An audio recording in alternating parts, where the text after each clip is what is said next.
Welcome to Triggering the Phenomenon. You're about to experience highlights of a recording of Dan Kennedy's live $995 seminar with 13 entrepreneurs revealing different ways they achieved more in the past 12 months than in the past 12 years. The experts on these recordings include Dan Kennedy, Bill Glazer, and Lee Miltier. Dan Kennedy is internationally recognized as a millionaire maker, helping people in just about every category of business turn their ideas into fortunes. He has been called the professor of harsh reality because he's provocative, irreverent, sarcastic, and tells it like it is in a humorous but chilling, serious fashion that cuts to the core of the issues in a way no other marketing guru does. Dan Kennedy's advice can be moved with remarkable ease from one very different field, industry, or profession to another with amazing success. He is a leading consultant in direct marketing, copywriting, internet strategies, and profit improvement systems. In addition, Dan Kennedy is the hidden genius behind full-page magazine and tabloid advertisements you've undoubtedly seen in such notable publications such as Success Inc., Entrepreneur, Nation's Business, USA Today, and The Wall Street Journal. Dan Kennedy's multi-step comprehensive direct mail campaigns he writes for himself as well as his clients have been received by tens of millions of people, producing hundreds of millions in revenue. Although Dan Kennedy rarely speaks anymore, except for events sponsored by Glazer Kennedy Insider Circle or a few select engagements for private clients, he was formerly one of the most popular in-demand speakers marketing related topics. For example, it was customary that in a single year he would address over 200,000 people, sharing the platform with other famous speakers such as Zig Ziglar, Tom Hopkins, Mark Victor Hansen, Joe Sugarman, and Ron LeGrand. Dan Kennedy is the author of over 11 books, including his No BS series, The Ultimate Sales Letter, and The Ultimate Marketing Plan. He is credited with being the originator of what we call the phenomenon, which is a collection of strategies and secrets enabling tens of thousands of its users to accomplish their biggest goals, to multiply incomes, to create hugely successful businesses in just 12 months. Bill Glazer is a top marketing guru and is the #1 most celebrated marketing advisor specializing in the retail industry. He is best known for his outrageously effective direct response advertising, both online and offline. Here's just a partial list of Bill's accomplishments.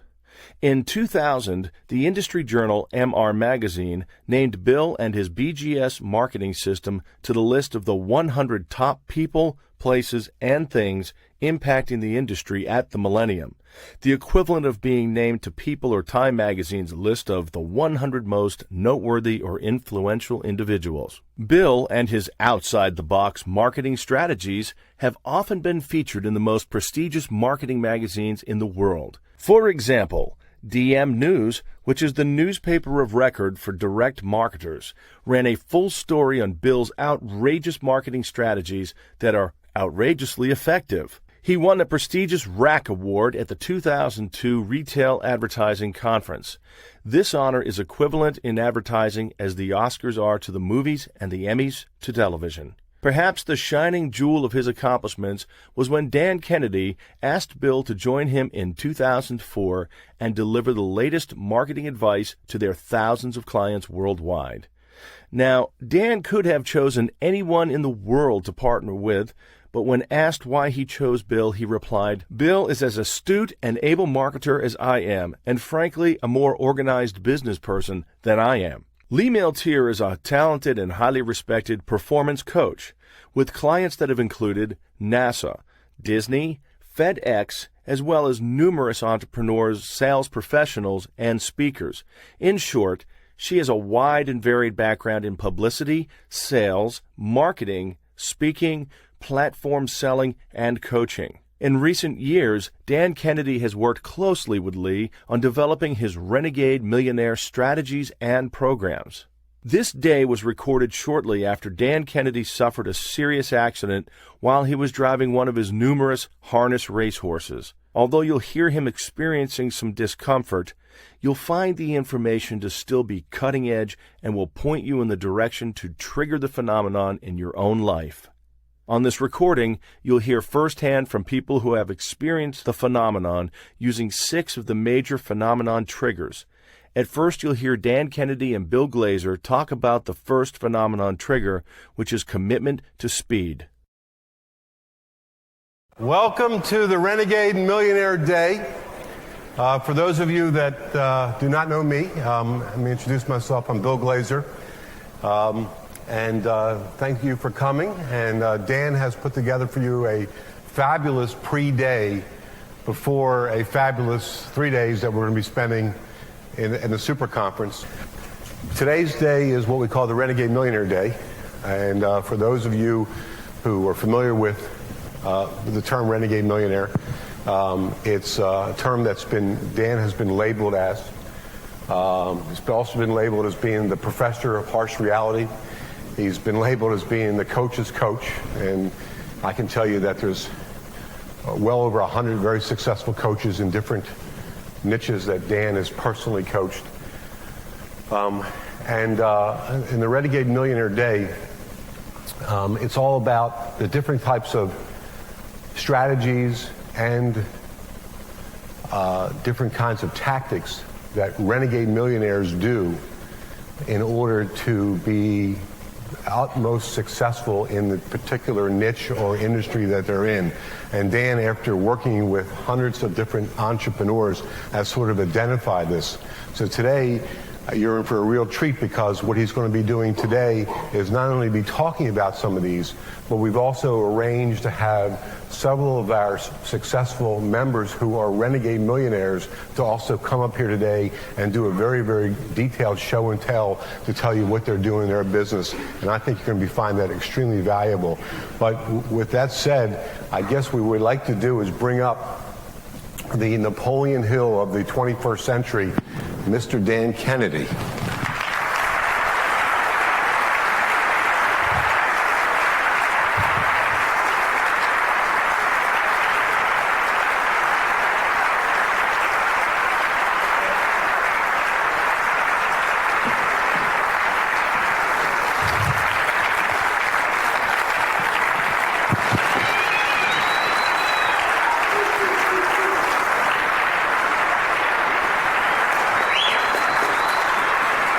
That's good. Whoa.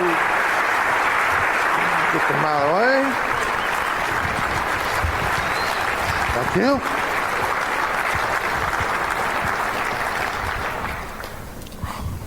Good morning. This will be a little inside baseball for people who are new or haven't really studied direct response, but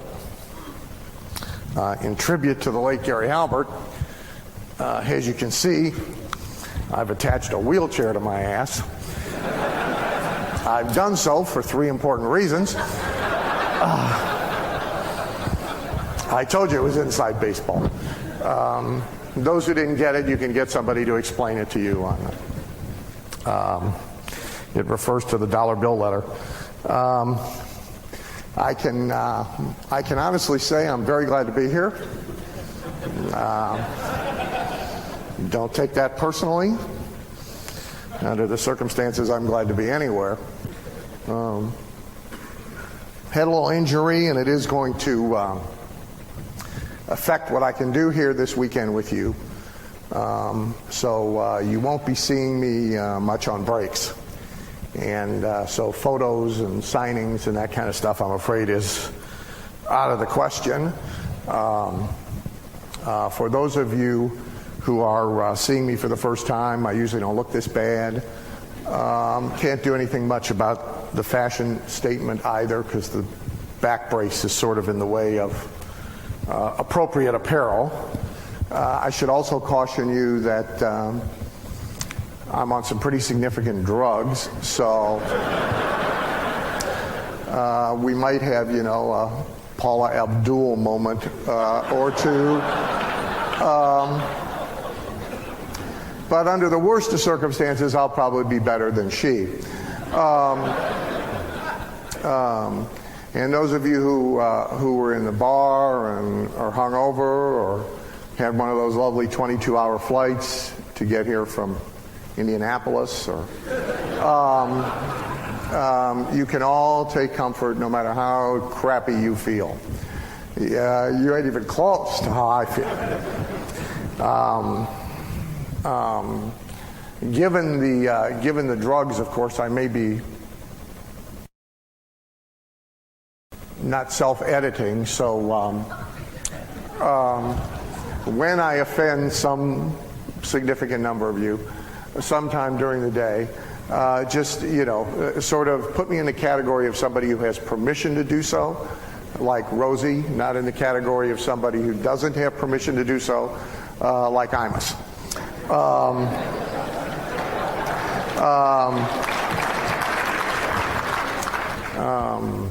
I am here against doctors' preferences, and just want you to know that we take our responsibility to you very seriously. Let me tell you a little bit about what's going to go on today, and we built a awesome day for you. We have some phenomenal people. I'll only be with you about a third of the time, barring any further disintegration of capability. But you're going to have an awesome day. All of the same, nothing really has changed. All of the same people I intended to showcase are being showcased. You're just getting Bill and Lee as a host some of the time, rather than me. The day is mostly about the thing in the Renegade Millionaire system that we call the phenomenon.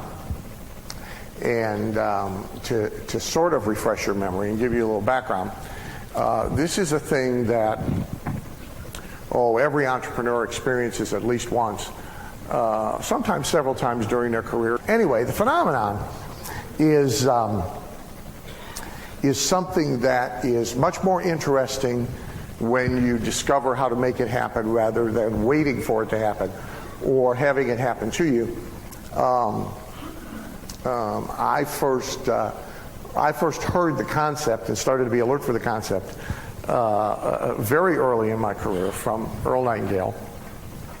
And Earl said that there will be a time in your life when you will attract more opportunity, attract more cooperation, attract more money, be more effective, sort of all the planets will align, you will make more things happen, and you will certainly create more wealth in 6 to 12 months than you did in the previous 6 to 12 years. Now that was, at the time that I heard it, it was an extremely encouraging piece of information, but it was not a particularly useful piece of information, because the punchline was missing, which is, here's the 12 things you need to do to make that happen. Over the years, it turns out that it's my opinion that very few people really know how to trigger it. And if you've ever had an experience in your life where you've done something perfectly, like the golfer who plays for 20 years and suddenly one day has that game where everything is right, he hits a couple holes in one. He has a great day, but he doesn't know how to replicate it. And you can't figure out how to make it happen again, right? And so if you've ever had that experience, and probably in some endeavor you all have, I've certainly had it, where you've had a speech, or you've had a sales presentation, or you've had a business negotiation, or you've had whatever, and everything went perfectly, and you had the best one you've ever had, but even trying to dissect it, you can't figure out how to replicate it. Well, that's what happens to most people with the phenomenon. They happen to be doing enough of the triggers by accident that it happens for them. If you look at Trump, I've sort of followed his career. He's had it 3 times, but although I've not had a discussion with him about it, it would not surprise me if he really doesn't know how to turn it on again. As a matter of fact, though, you can. There are known triggers that, when done in concert with one another, not individually, but in concert with one another, you can make the thing happen. And so if you think of them, if you want a visual, think of a bunch of light switches on a wall. And most people will go over and turn on one or turn on another. If you got two hands, you could flip two at the same time. This is about having a broomstick and being able to flick all 12, all 16, all 18 on at exactly the same moment. And that's what you need to do to make the phenomenon happen for you. Now, during the course of the day, you're going to meet a lot of people who have experienced this sort of breakthrough in their business and in their lives in different ways, and have now sort of retroactively figured out what they did, and who represent different triggers. During the time we have available today, we're going to talk about 6 of the major ones.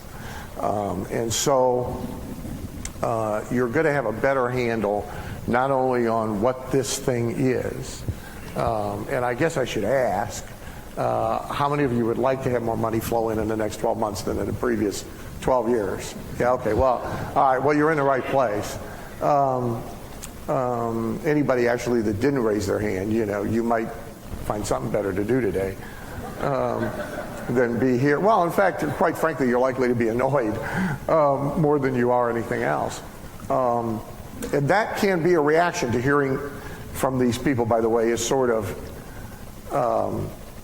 a simmering annoyance. How come them and not me? And you know, the answer to that is to walk out of here and make it you. So we have a short list of people to expose you to today, who each have a different phenomenon story to tell, a different set of examples to show.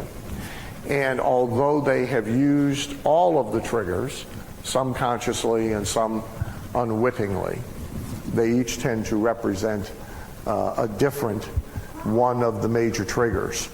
To give you some thought about all that, you will meet today, for example, somebody who's doubled an already very significant business from one year to the next, and then doubled again in 6 months, and is working less than they ever did. You'll meet somebody who's created their own category in their industry and is now premium priced in a very commoditized business at a substantial multiple of what the average transaction size is in that business. You'll meet somebody who created a $1.5 million in business from scratch in 6 months.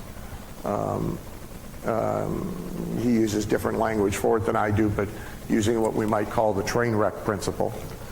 You'll meet somebody who, after 10 years, doing okay in a business with one source of income in that business, quickly discovered how to convert the business to multiple streams of income, and in that very same business, 10 times his income in the last 12 months. So a 10 times multiple is pretty good. You'll meet somebody who's gone from one business to 2 businesses and changed their positioning completely in doing so, and sort of made the move from business owner to entrepreneur. And a simplistic answer about all that is the business owner, if you meet a business owner and you go back and see him 12 months from now, he's pretty much going to be in the same business. He may have made it incrementally better, but he's going to be in the same business. A true entrepreneur, if you go back 12 months from now, they may have the original business, but they'll have 5 other businesses in orbit around it, and it really won't look much like the business you saw 12 months ago. So you'll meet somebody like that, and you'll meet somebody who has had huge income leaps with premium price upsells.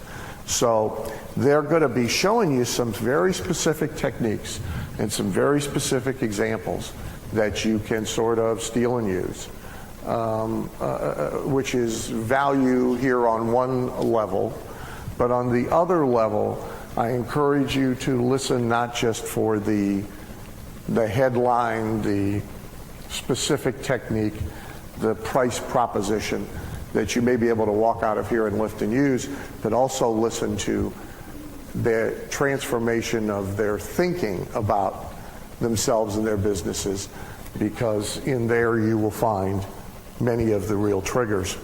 The main topics of the day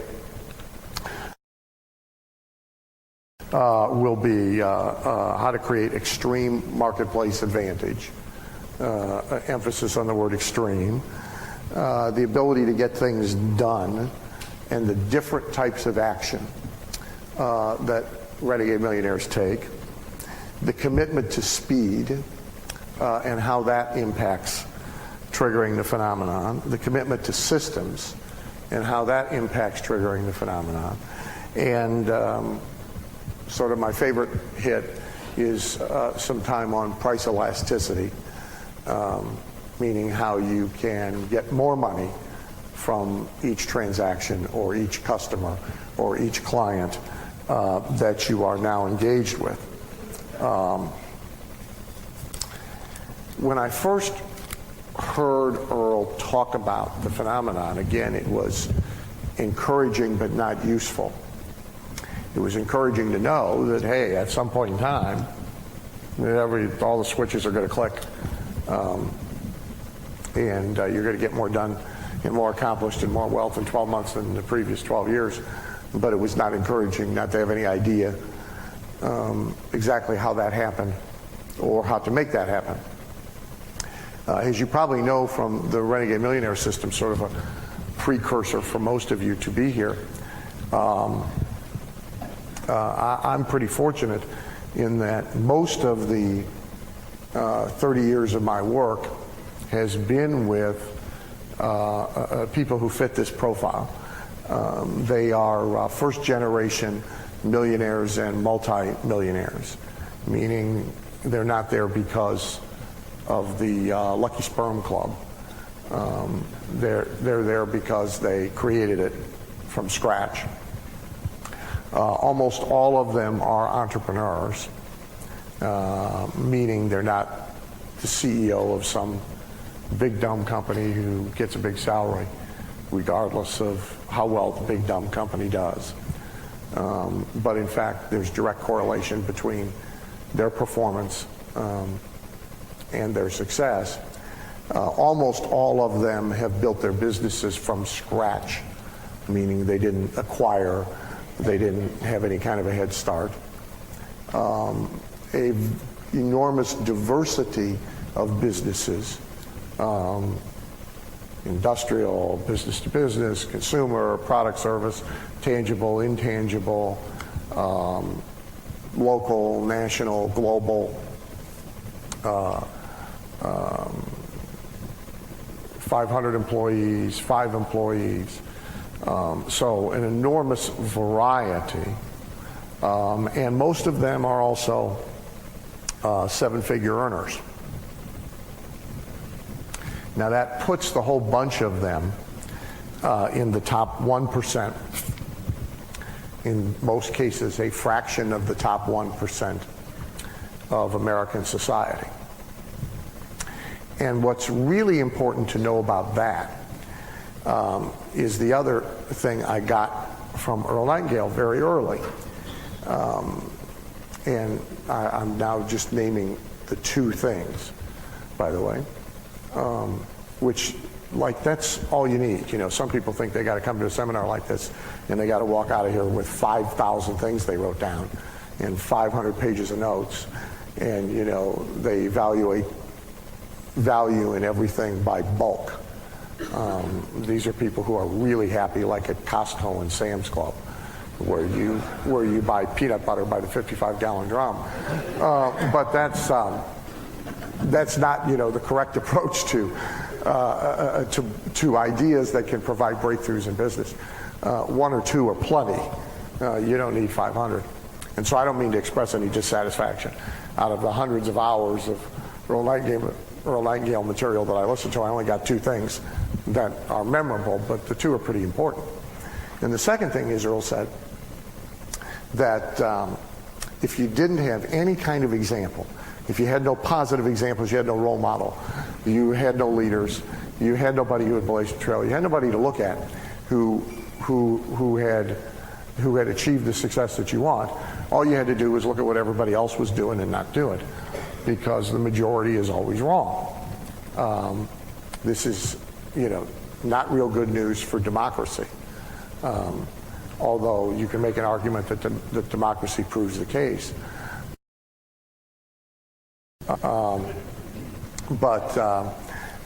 Earl's principle is absolutely right. When you start to think about the fact that all of these people that I've worked with are in the top 1%, and over 50% of all the money is in the top 1%, then you have to conclude that the 99% are doing something wrong.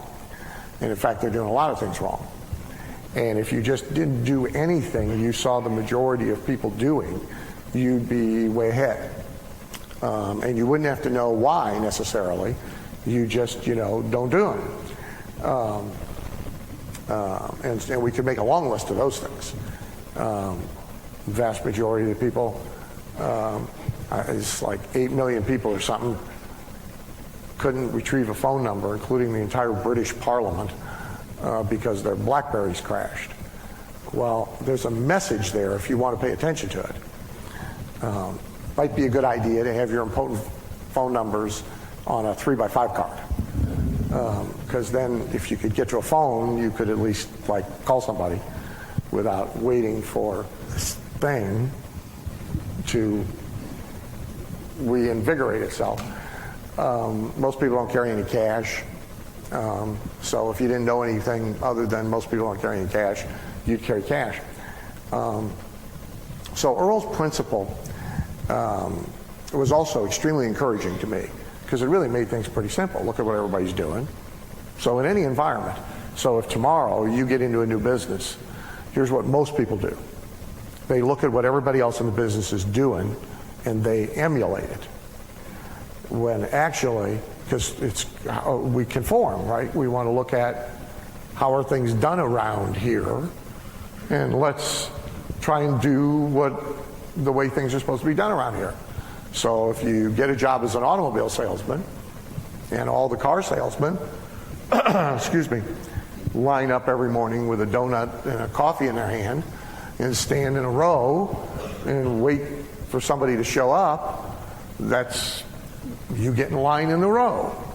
Well, if you do the exact opposite of that, whatever the opposite of that would be, starting point would be not stand in the row, you'd be moving forward enormously. So this is really about eliminating a lot of things not to do, focusing on a few things to do a lot of, and having them really trigger enormous changes in your business and your income and your life. So this day is not about incremental improvement. You'll find some things you can use for incremental improvement should you wish, but this day is about doing something huge. This day is about you going out of here and doing something like what you will hear our guests describe having done 5 times, 8 times, 10 times, 20 times leaps in income, one business turning into 5 businesses, actually less work, less effort, less pain, less stress in order to make that happen than what they were enduring before in their ordinary business. This is what the day is about, and this is what your time here should be about, is being alert for and cataloging and focusing on this handful and a few things that really make huge, huge differences. The last thing I would sort of say as a preamble is that, as always, and our group is, just the fact that you're here, you're like 1,000 times ahead of the masses outside these doors, and you should, by the way, go ahead and feel superior to the rest of the ordinary mortals wandering around out there who can barely get out of their own way. And I'm serious about that. You should feel superior and take great comfort, in their complete incompetence, but don't take too much comfort in it. I had a client several weeks ago who I was sort of irate with the client, a little testy about his performance at his end of our relationship, and I was being rather critical of his company. Harsh, I suppose. And he said, well, there's three major companies in our entire industry, and we're outperforming the other two. And I said, well, so you should take comfort in that achievement, but the other two are even worse than you are. I mean, this doesn't necessarily mean you're good. It just means, you're less awful than they are. Tom Peters, Search of Excellence guy, his old joke used to be he'd have a big banner on stage when he spoke of corporate slogans, and one was, we're no worse than the other guys. You really want to be like a lot better. So you are a lot better just because you're like here, but you will still be tempted.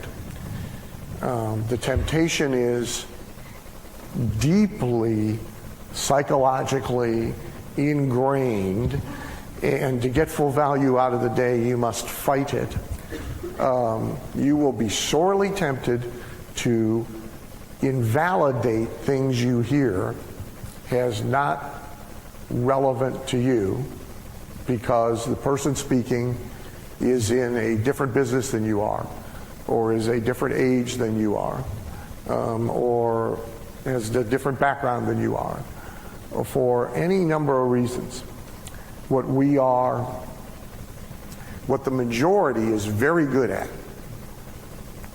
that the 1% do not do. So if you like, here's a seventh trigger. You can put it at the end of your list instead of the first.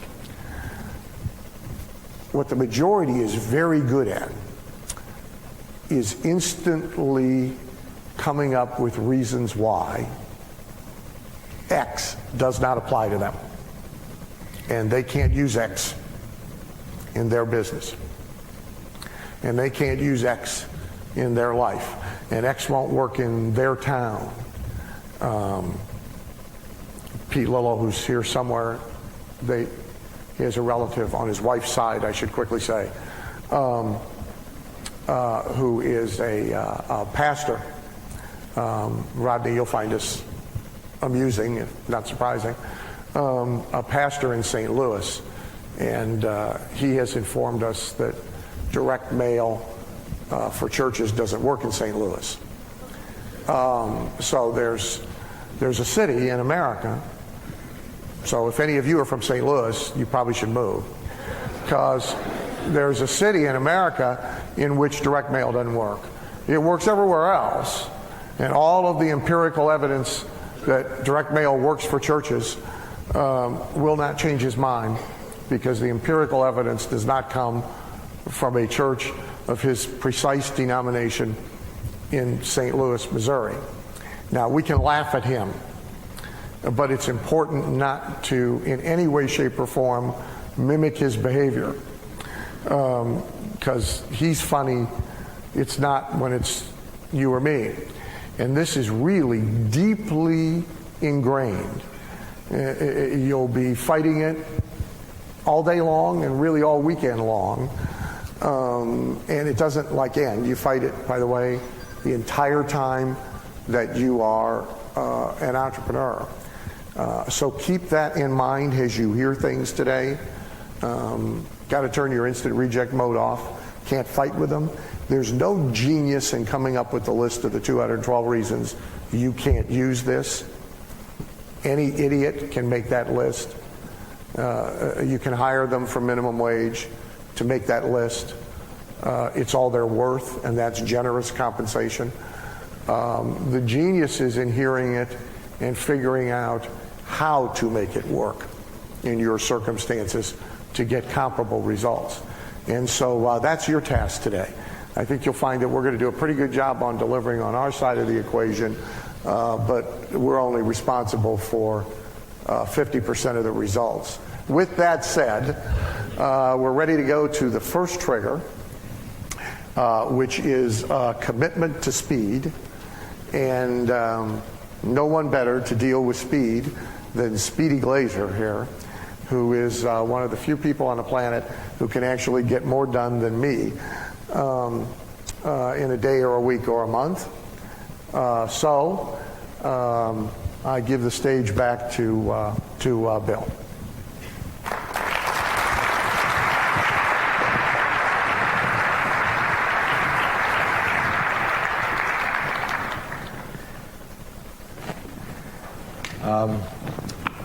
So the first trigger that we're going to talk to you about today is this trigger, which we're calling speed.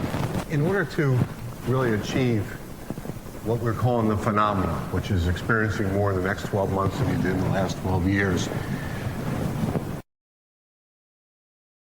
one of the biggest commonalities and triggers that we've identified is getting things done fast. And if you don't get things done fast, it's very, very difficult to experience this. So the renegade millionaires and all of them that you will meet, and one of them you're about to meet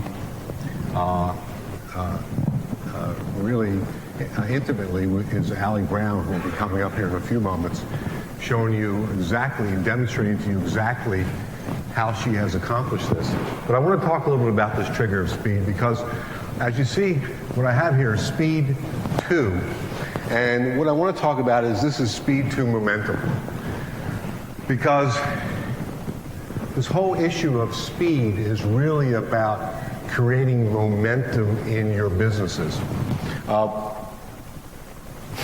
As I said before, this issue of this trigger of speed will not only allow you to experience the phenomena, but also allows you to experience growth. And the two of them are sort of different in the businesses. You can experience the phenomena without growth. In most cases, you'll experience it with growth. But we have actually seen it happen in both different ways. And what I want to now move to is this whole issue of momentum, because momentum is the key.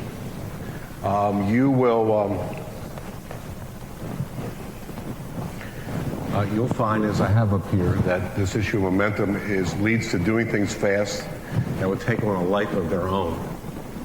And this is really kind of important, because I know at Glazer Kennedy Inner Circle, whenever we identify any kind of a new project, we've actually put ourselves in a position that the normal folks would never be able to achieve it in the period of time that we're looking to achieve it on. As a matter of fact, it puts the folks at Glazer Kennedy Inner Circle at a real kind of under a lot of pressure, that we got to get things done by this.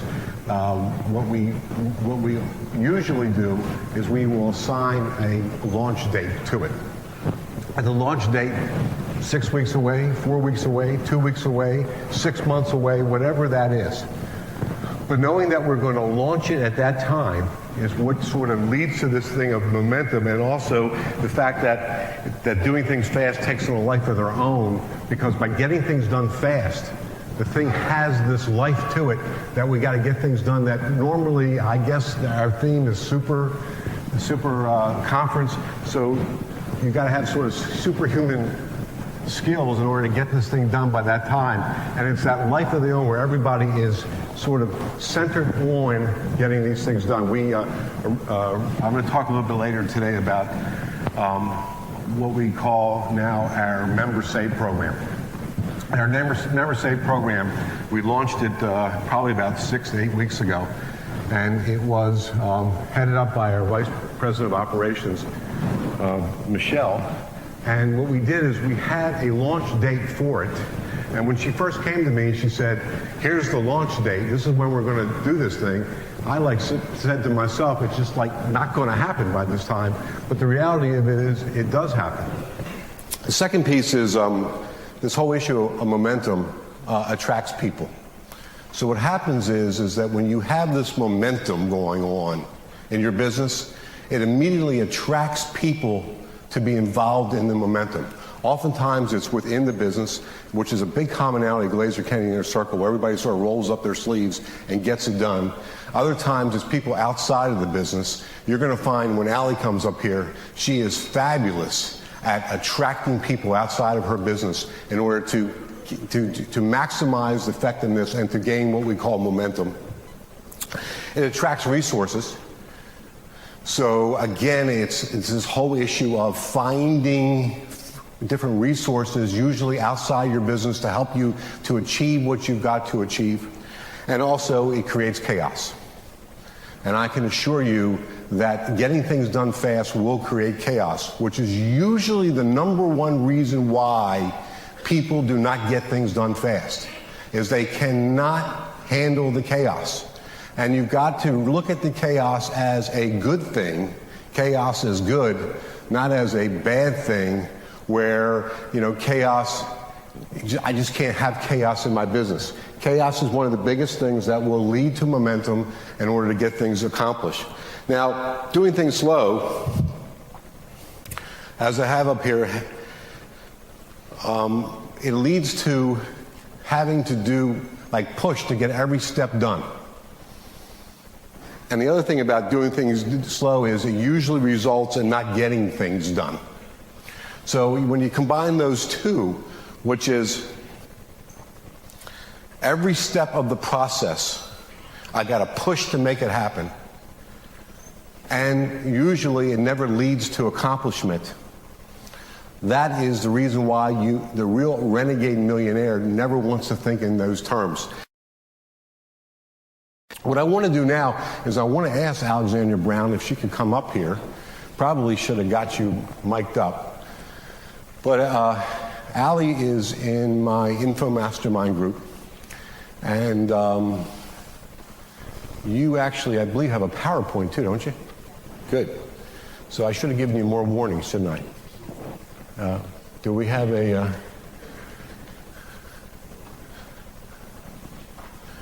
So those who don't know, Allie is the e-zine queen. Spoke last year at our Info Summit, and really is doing terrific things. And actually, I'm going to let you just sort of take over, and then I'm going to ask you a couple of questions after you're done about speed. Okay? Thank you. I'm really excited to be up here. Just curious, how many of you were at the Info Summit in November? All right, good chunk of you. So when I was there, I talked about a lot of my online marketing strategies. What Dan and Bill asked me to talk about today was more about the mindset and the Renegade Millionaire principles.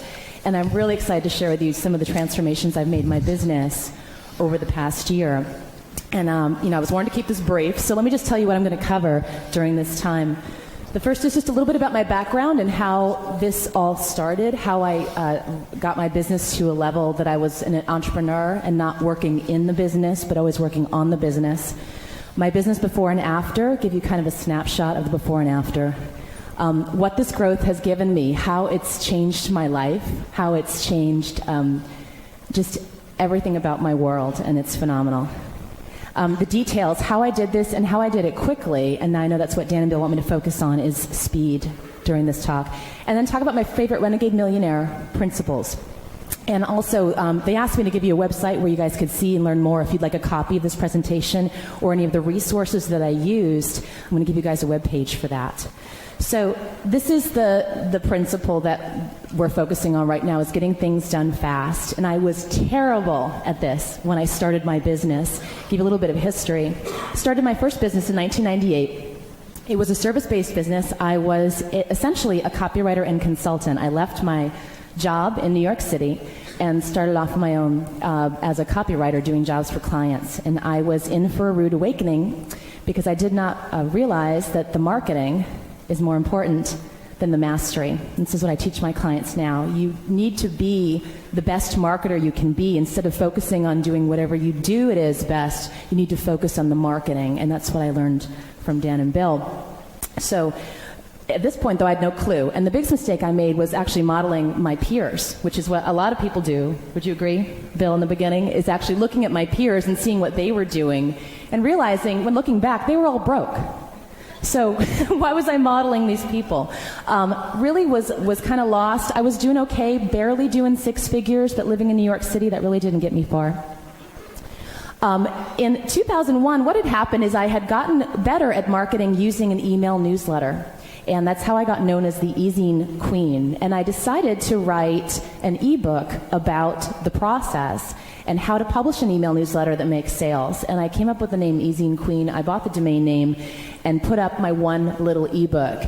Even doing it badly, I saw the potential, because when I pushed send that morning and that email went out to my newsletter list, which is still very small, at the time it was like 1,000 or 2, I saw the sales start coming in, and I realized I had started leveraging my knowledge instead of my time. I'd stopped working hours for dollars and instead selling knowledge.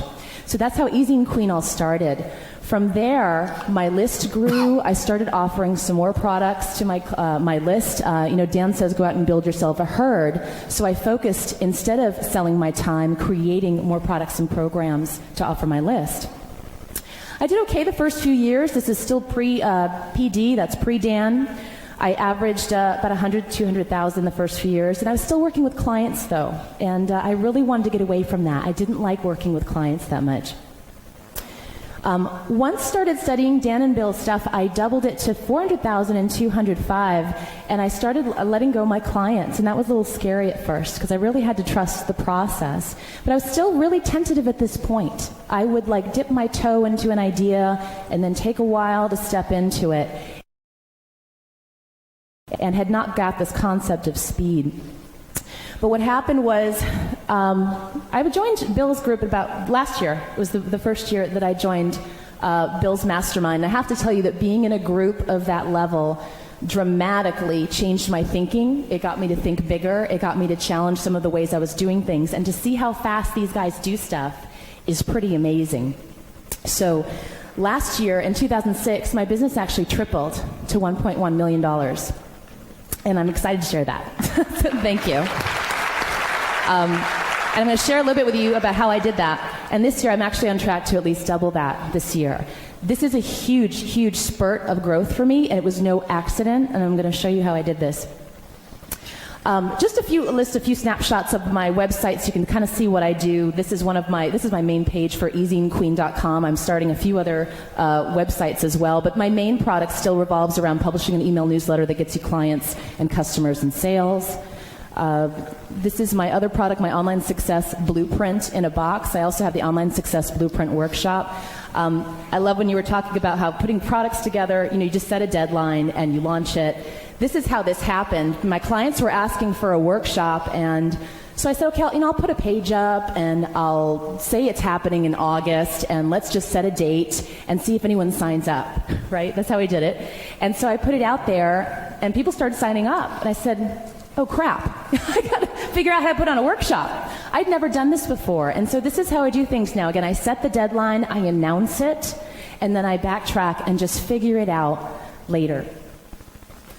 This is my newsletter that is the main communication tool I have with my clients. And again, you can learn a lot more about this at my site. Just want to give you a quick snapshot. It's called Straight Shooter Marketing. And it's a weekly newsletter that gives just really short, easy to understand tips and tricks about marketing your business. My target market is mostly coaches, consultants, authors, and speakers. So that's really who I'm talking to when I'm writing to them and creating programs and products. A little bit about what this has given me, and then I'll give you the how I did it. I really like my business to be lifestyle driven.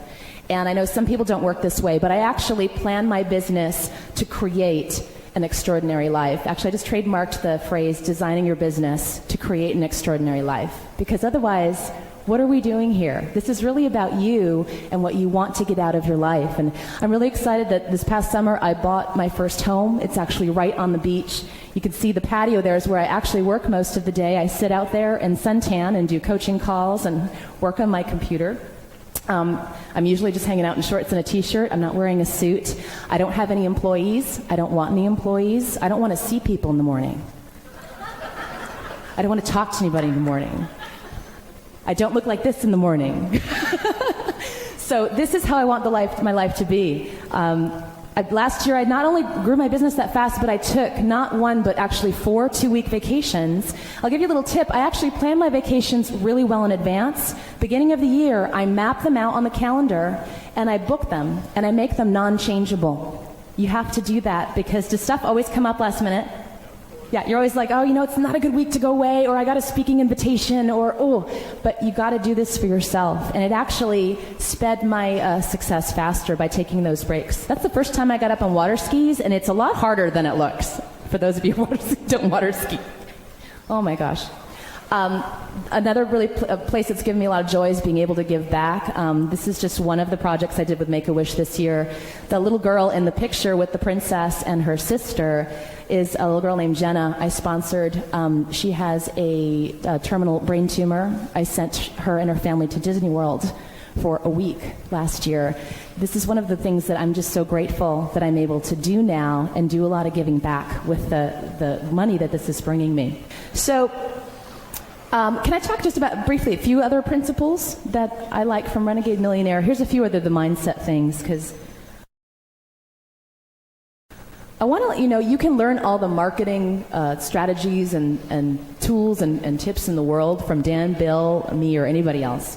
But if you don't have the mindset that we're going to be talking about today, you're going to be stuck where you are for a while. And I spent just as much time working on my mindset for success as I did on the marketing. Leapfrogging versus ladder climbing, this is something Dan talks about a lot as well. We're programmed to ladder climb in school, right? 3rd grade, 4th grade, 5th grade, 6th grade. In corporate, did anyone have a corporate background as like I did, right? You started off, right, serving coffee, right out of college. I served coffee, I was a secretary, and then you move your way up to being an assistant, and then you're account executive, and then you're maybe a senior account executive, and you worked your way up the ladder, you paid your dues. We don't have to do that anymore. You just decide to be the rock star of your industry. That's all you have to do. And it's such a shift in our thinking that it takes a little bit of work. So you can leapfrog. You don't have to ladder climb. Good is good enough. Letting things go, getting it out the door. I mean, have you seen some of the stuff these guys put out? Aren't you going, has anyone even read this page? Like, there's typos, there's stuff. Good is good enough. Get it out there. There's going to be typo. I guarantee you'll find typos in this book. And you know what? People will happily point them out for you. And then you can fix it in the next version. People like me will point them out. You don't see it in your own stuff. Immunity to criticism. Still having a tough time with this one. It's amazing once you rise up how other people seem to suddenly have opinions about your business, about you. Lee and I have talked about this as a woman speaker. Some women will write comments on the forums that they didn't like your shoes or you should cut your hair. It's pretty amazing. I had to build a much thicker skin, but still I wanted to stay the sensitive, warm, fuzzy person I am. But it's been a little tough to be able to build that, and it's actually very, very necessary because there'll be a lot of critics coming out of the woodwork. Defying industry norms. I've had people still come up to me saying, well, that's great, you're making a 7-figure income. Have you thought about becoming a certified coach? Okay.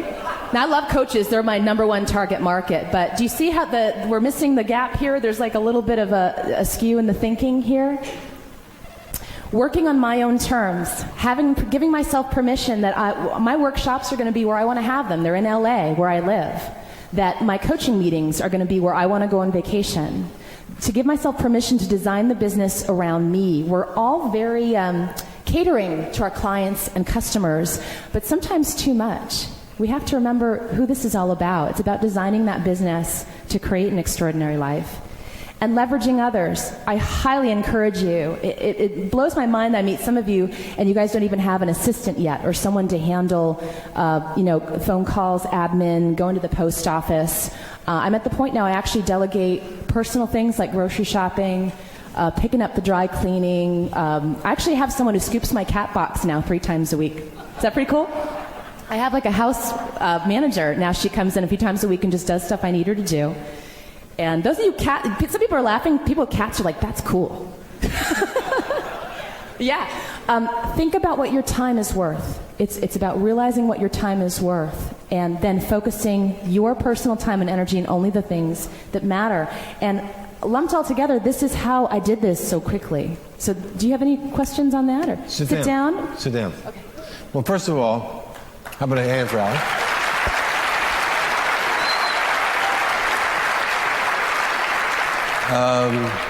Anybody not pick up an idea? Now you're going to hear an in-depth presentation from Dan Kennedy talking about trigger number 2, which is creating extreme competitive advantage. Okay, let's talk about the next trigger, which is creating extreme competitive advantage.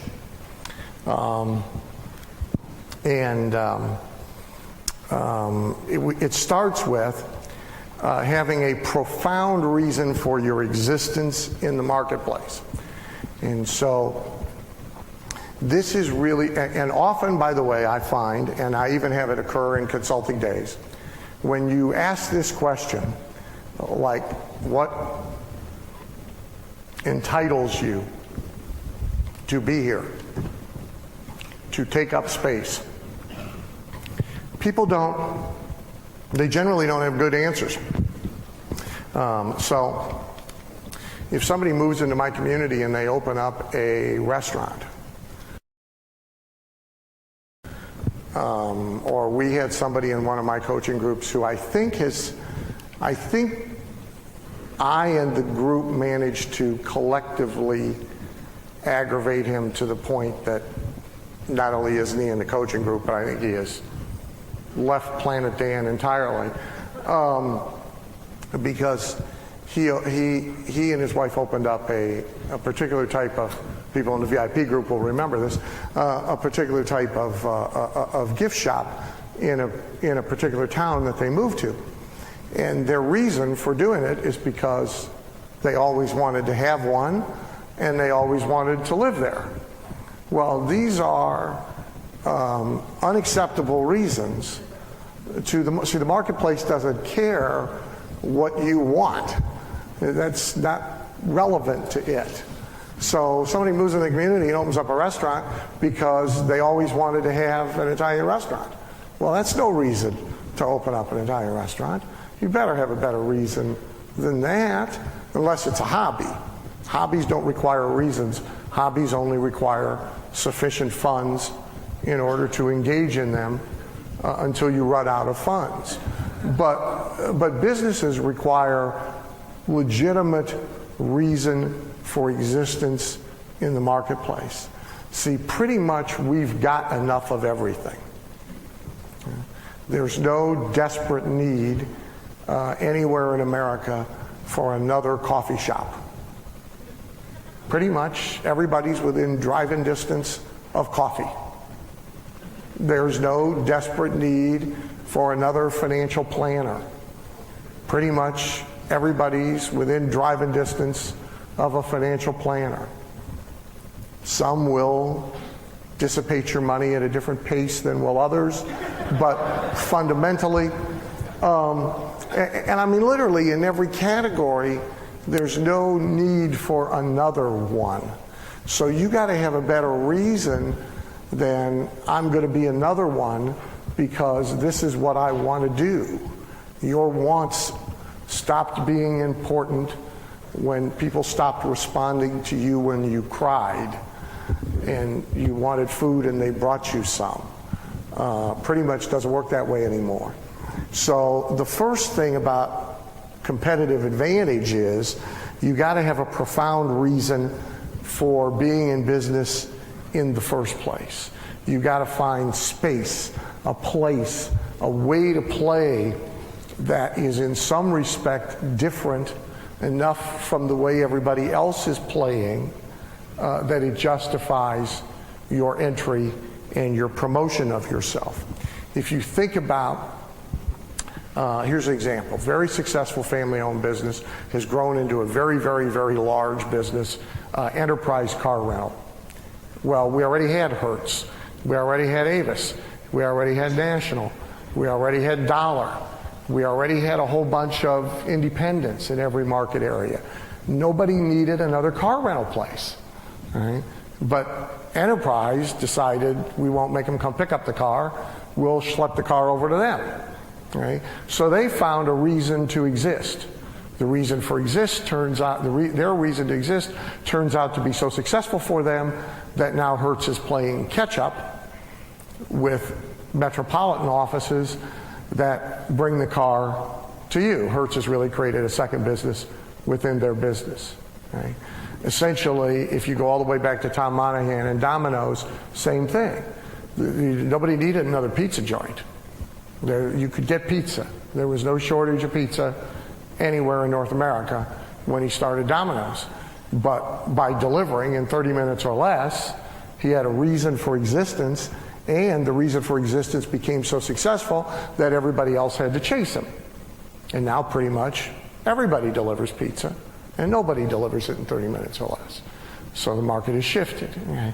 So you need to look for a trend-related reason, like the explosive growth of the affluent and what they want versus what ordinary customers want. You need to look for a service advantage. You need to look for some reason to justify your very existence in the business you're in other than your personal preference. Second thing on the list would be strong positioning. Well, everybody takes a position, but by strong positioning I mean standout, clear, dramatic, unique, or perceived by the market to be unique. One way to get at this, not the only way, but is with against positioning.